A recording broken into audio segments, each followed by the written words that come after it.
Caleb Hammer, Boogie2988. You don't know who those are? Caleb Hammer is a financial YouTuber who makes great content auditing random people. And Boogie2988, well, is a lolcow. Don't know what a lolcow is? Well, I have plenty of videos talking about them. And today we're going to be talking about when those two meet in today's video.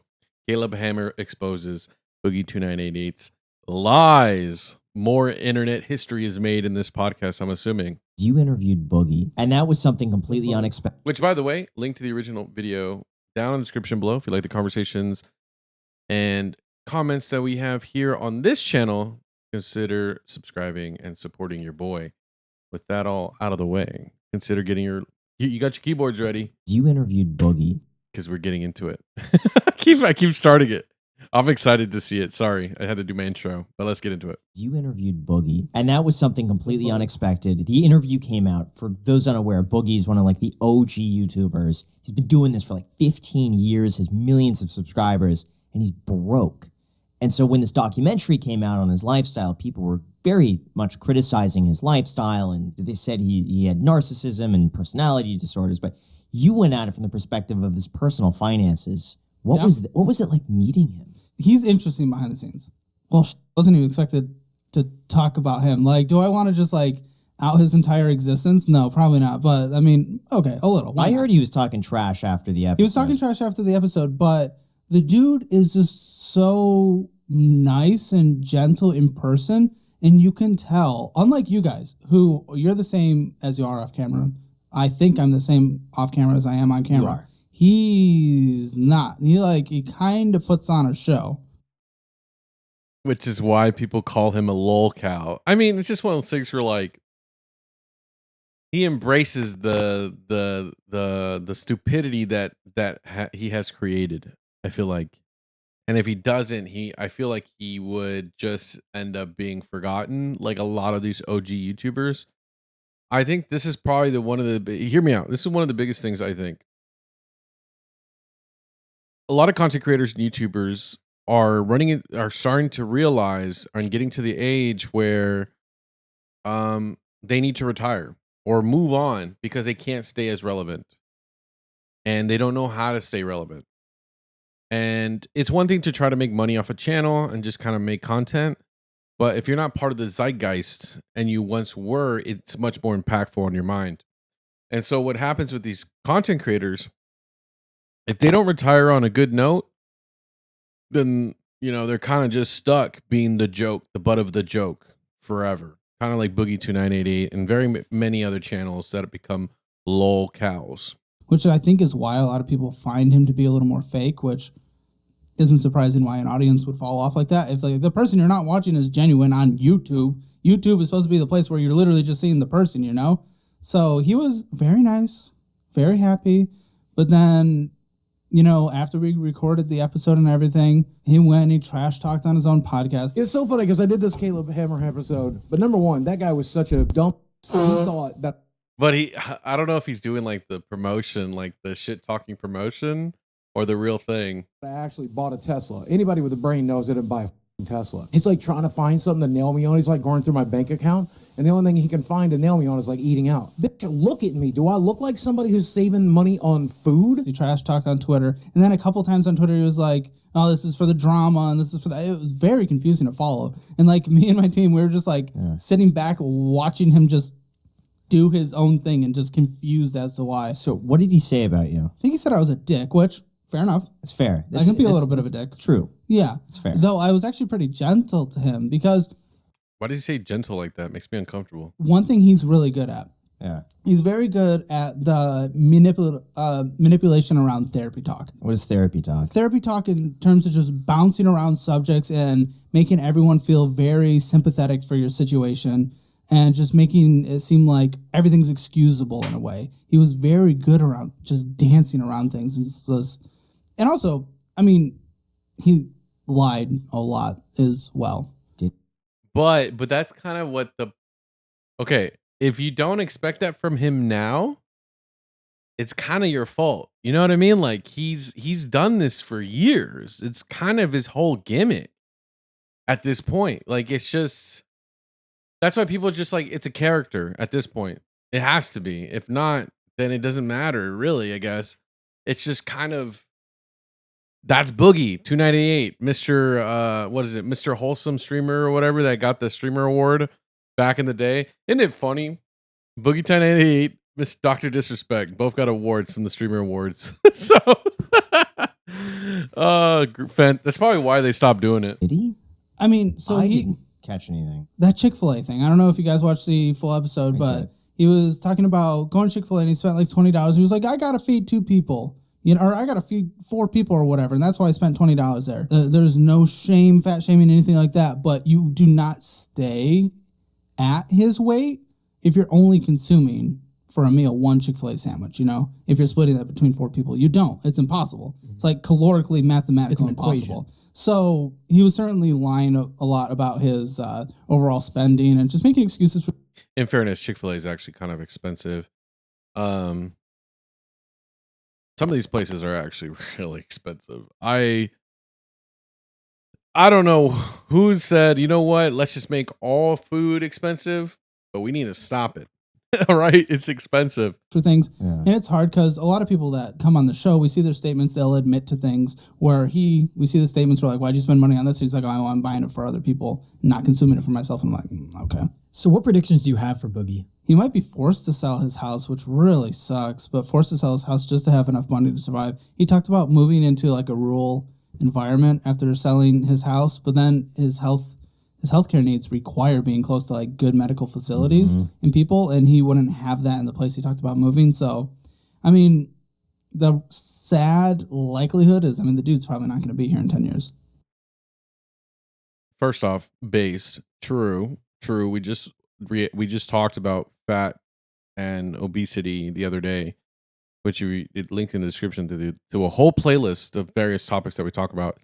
So, but kind of based. Second thing that he mentioned in there, I just want to rewind it so you can see what I'm going to mention and talk about. What predictions do you have for Boogie? He might be forced to sell his house, which really sucks, but forced to sell his house just to have enough money to survive. He talked about moving into like a rural environment after selling his house, but then his healthcare needs require being close to like good medical facilities.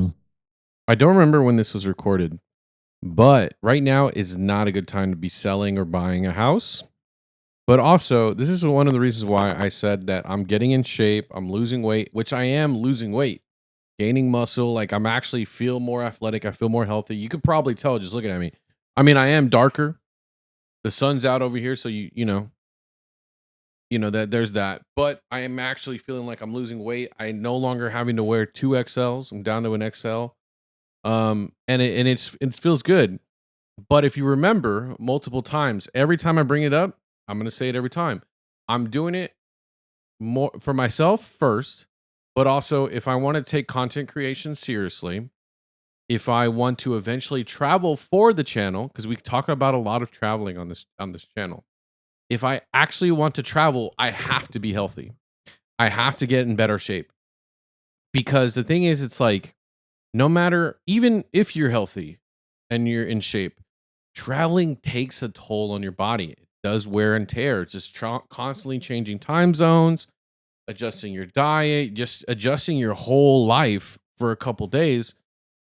Some people get sick from it. So that's what I'm saying. It's like, I'm doing it for me because I want to get back to how in shape I was. But I also don't want to be in a position where I can't do the content that you guys want to see, I want to see, because I continually get sick, or I'm physically just, like, waking up sore, and like I can't do that. Like I gotta do my best to prepare not just my mind, but my body to do this as long as I can. And I only think that's only fair for especially you guys who are subscribed to my channel and following me on this journey and wanting the content that I provide. I think it's only fair, right? That I do my part of it to bring you the content. And I think part of it is health. And I wish there was much of a deeper conversation outside of just trying to be like aesthetically good. But I think it's an important thing to consider when you're making content, especially around traveling. And people, and he wouldn't have that in the place he talked about moving. So, I mean, the sad likelihood is, I mean, the dude's probably not going to be here in 10 years. I mean, that's the hard part. Financially speaking, I mean, he's not going to be able to make it much longer with the bills he's obligated to pay. Just his monthly health insurance costs, just his monthly health insurance costs. A lot of money. How much It's was it? ridiculous. I don't remember I think exactly. it was like $1,500 a month. Yeah, it was something like his out of pocket. it was immediately like half Yeah. or 60% of his It's like $50, revenue. $50 a day just in health insurance. And the dude It's runs on lots. bumps too. He runs on bumps in like his little YouTube algorithm. So he goes out and chases something, and he probably used my show for that as well, just like the podcast. He chased that. He gets a little bump in his documentary YouTube. really boosted his absolutely, views, yeah. absolutely. But I mean, the revenue wasn't that much more impactful. He was celebrating bringing in like a few $1,000s, which I mean that's exciting to bring in a few $1,000s. But from where he was and what he needs to survive, it wasn't that much. I feel bad because I'm not actually like I don't like to trash talk people, Yeah. but since we're here, but yeah, the dude's not gonna make it. My take.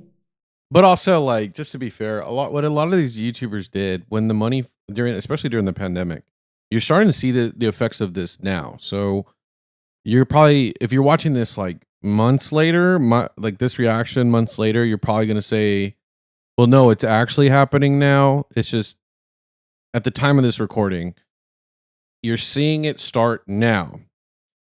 You're seeing the people who went out and bought all these crazy things and increased their cost of living because all these creators were making tons of money during the pandemic, an unreasonably amount of money, like unreasonable amount of money. And the bubble is popping because not everybody's inside. Everyone actually wants to go outside now. And so we're running into the situation where there's just literally, realistically, not enough of that money doesn't exist anymore because all those people are not engaging in content like they used to. So it's not like they can go out and get that same money again. It just doesn't exist. So you're seeing all these creators like starting to get desperate, starting to like do some dramatic changes because financially they're in a tough spot. They're in a lot of these creators are in a bad spot right now. So it's something to think about. Take away from your episode when you really did the budget and you broke it down, how much he was spending, how much he needs to spend. He was really only $1,500 a month off. Yeah. At the end of it, assuming he's going to like cut back where he needs to. Everything. Yeah. Only $1,500. I mean, there's no reason why he couldn't find a way on YouTube, especially to make an Totally extra could. $1,500 a month. And he So has it's like a it's low cow doable. podcast as well that I think Yeah. is starting to do okay with Keemstar and some These guys, yeah. This guy. other person that's It's Wings of Redemption. kind of fallen off the YouTube world. So, I mean, there's definitely ways. He puts low effort into things like his Patreon and other things that he tries to sell his audience. He doesn't put any value into them, so he doesn't really receive any rewards from them. His Patreon that came in, what was it? It was like $40 or something. His Twitch was like $150. He doesn't put effort into things and actually provide value that people want to consume as a viewer or pay for. Could be, though, he's not giving that value because he's not receiving anything first. So if it's hard to put value into something, it's is. like, I'm making $40 a month. Why would I spend time on this? Yeah. When it's $40 a month versus I could make more YouTube videos. So Mhm. I'll keep this going and I'll. That is entirely true. That's why I always say streaming is probably one of if you're wanting to be like a content creator at all and like get into this space, streaming is the dumbest thing you can do. It is but there's too many people streaming, not enough people watching. The bubble of the pandemic has dried out. And Twitch takes half. Kick takes a smaller percentage, like almost nothing, but it's Kick, so something to think about. And the realistic thing is like the only way you make progress is if you're live. That's it. You don't grow anything when you're not live. So that's why I always say streaming is nowadays is one of the dumbest decisions you can do if you're not already established. Do this, but Which is what I It's hard recommended to- all in yeah. on YouTube. But what I I think you thought, said in so. your reaction to the video, he's kind of stuck on YouTube 10 years ago. yeah. He hasn't really evolved with the platform. You got to constantly evolve. But with all this being said, very pleasant person in person. It's interesting that there's a character on screen, off screen, because I'm not used to that. Most people we've met, they're the same people all throughout. Most people I've met, at least. Yeah. So that was a little weird. And then the trash talking afterwards, that was very weird because But I think he's just not used to what a lolcow does and like how they do promotion. it's like I don't think I'm that intimidating. I'm just over here, just kind of, chunky little Doing your boy. thing, yeah. If you want to tell me to fuck off, tell me to fuck off. I'm good with that. I think he just doesn't understand, dude. But then again, like, why would he? There's no reason. He's not a lolcow. He doesn't consume that kind of content, which nothing against people that do. There's nothing wrong with that. I enjoy me some lolcow content sometimes, but I think it's a little bit too much can be too bad for you. Okay. So, now I find it really interesting that, he's probably one of the first people to talk about Boogie's character unironically. What do I mean by that? Usually people say, oh, he's playing this character, but no one's actually talked about how it's a difference, right? And it's really cool to see his perspective on it because he doesn't really have a stake in any of it. Like if Keemstar was doing a podcast or an episode and he was talking about Boogie's persona, right? It's technically a persona, right?